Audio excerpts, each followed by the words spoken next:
Nous le savons, et le président de la République l'a redit ce matin, la branche de l'État islamique qui a revendiqué cet attentat a déjà tenté de s'en prendre à la France encore ces derniers mois, ainsi qu'à d'autres pays européens.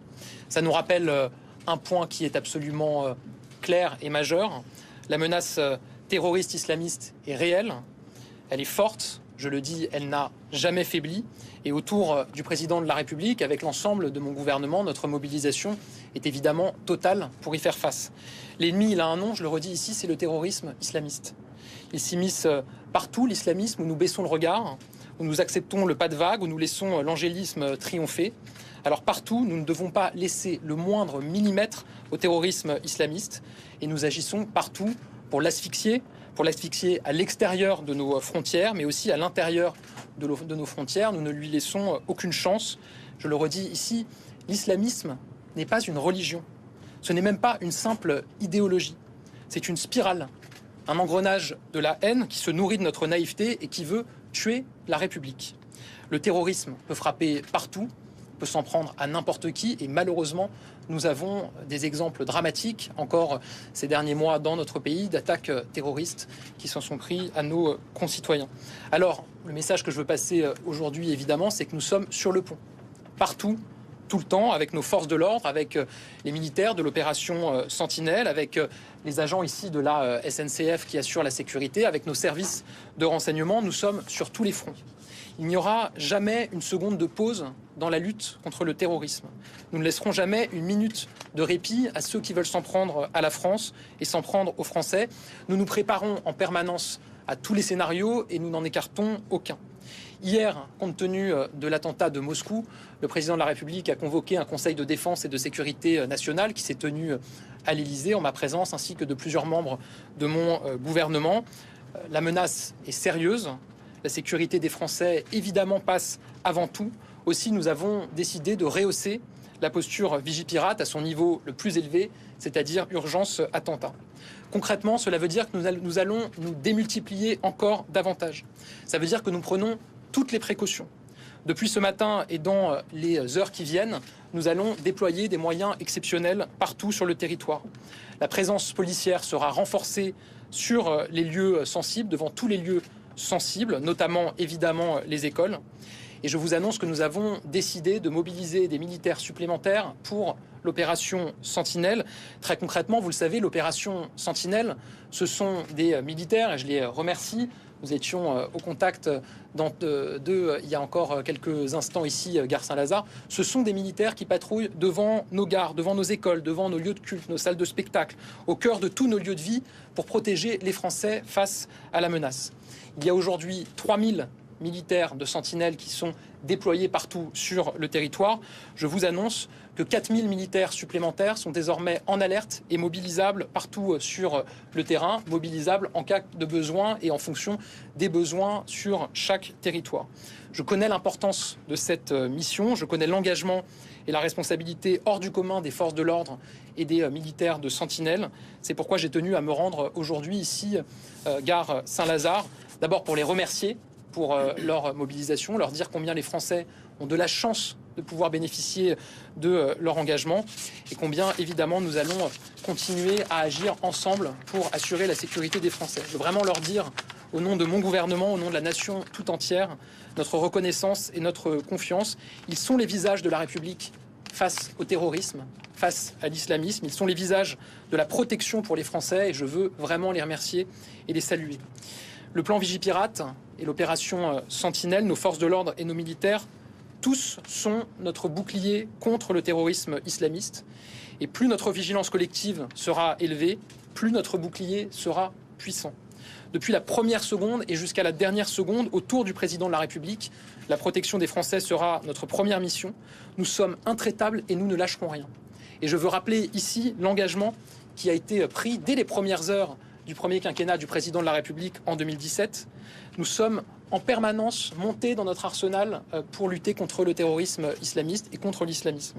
Nous avons voté un texte en 2017, la loi SILT, sécurité intérieure et lutte contre le terrorisme, qui permet de fermer des mosquées radicalisées, de renforcer les mesures de surveillance sur notre sol.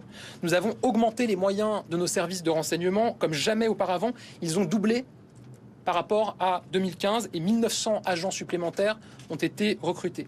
Nous avons décidé d'attaquer le mal à la racine et de nous doter pour la première fois d'une stratégie de lutte contre le séparatisme islamiste dans les lieux de culte, dans les écoles, dans les associations, dans les clubs de sport. Nous avons renforcé le contrôle des lieux de culte et avec la loi immigration, nous avons encore renforcé la garde en simplifiant les expulsions de ceux que nous soupçonnons d'être radicalisés. C'est bien simple et je le redis ici de manière extrêmement ferme.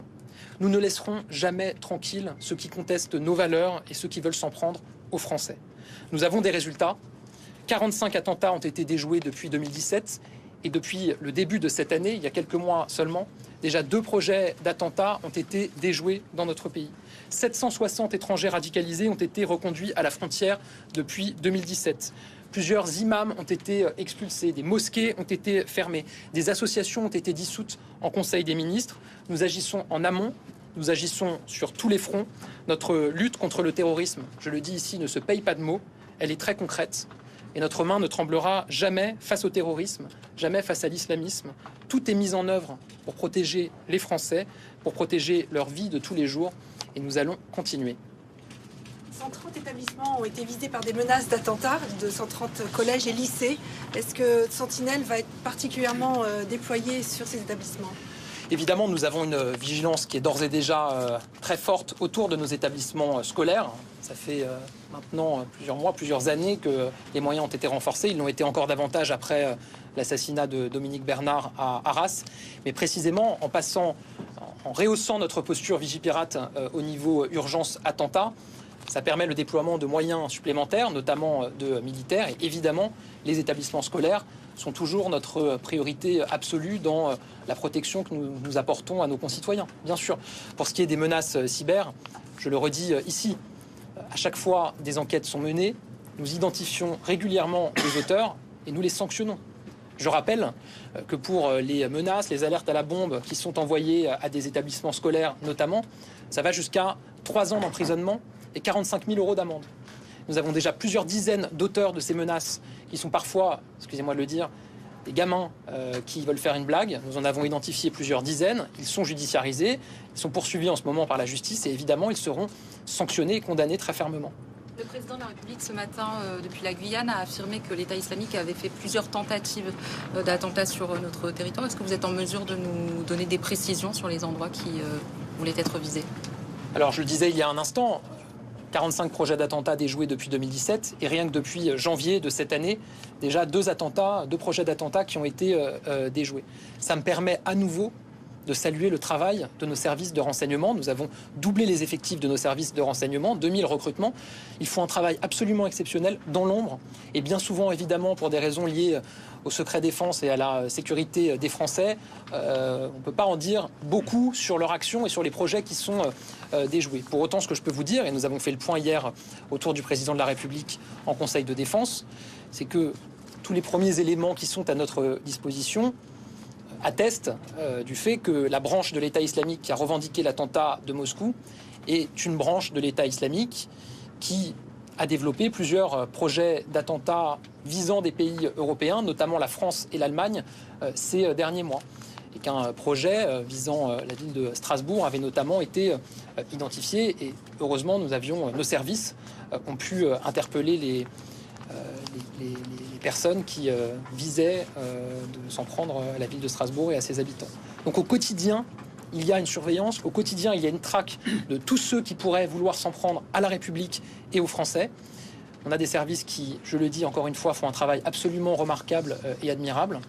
Mais la revendication de l'attentat de Moscou par une branche de l'État islamique qui avait elle-même menacé et développé des projets sur des pays européens, dont la France, nous a amené à prendre cette décision de rehausser la posture Vigipirate à son plus haut niveau. Le président de la République a annoncé ce matin avoir proposé une coopération accrue à la Russie après cet attentat. Est-ce que Moscou a accepté cette coopération dans l'état actuel de nos connaissances ? Alors, je n'ai pas davantage d'informations à vous donner. Effectivement, hier, nous avons fait le point avec nos services de renseignement et vous comprendrez bien que je ne rentrerai pas dans les détails. Ce sont évidemment des informations totalement classifiées, mais sur des informations dont nous disposons sur cette branche de l'État islamique et d'éventuelles personnes qui auraient gravité autour de cet attentat.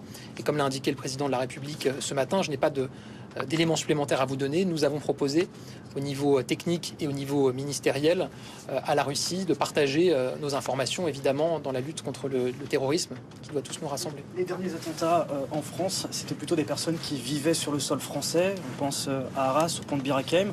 Est-ce qu'aujourd'hui, on voit de nouveau une menace qui peut se développer venant de l'extérieur? On voit par exemple ceux qui ont commis cet attentat en Russie, ils venaient de l'extérieur de la Russie. Est-ce que, à nouveau, des commandos type Bataclan, Charlie Hebdo, c'est de nouveau quelque chose de possible quand on voit cette résurgence de l'État islamique? Sur ce point, je dirais que la menace est multiple. Elle peut avoir diverses sources, diverses origines, et que l'essentiel pour nous, c'est d'être prêt face à tout type de menace. Il y a la menace endogène, avec des personnes effectivement qui ont grandi en France, parfois sont nées en France.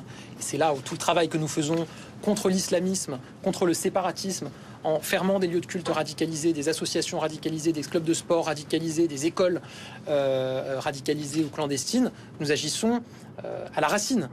Et ensuite, il y a la menace extérieure, et évidemment, tous nos services sont totalement mobilisés pour la prévenir.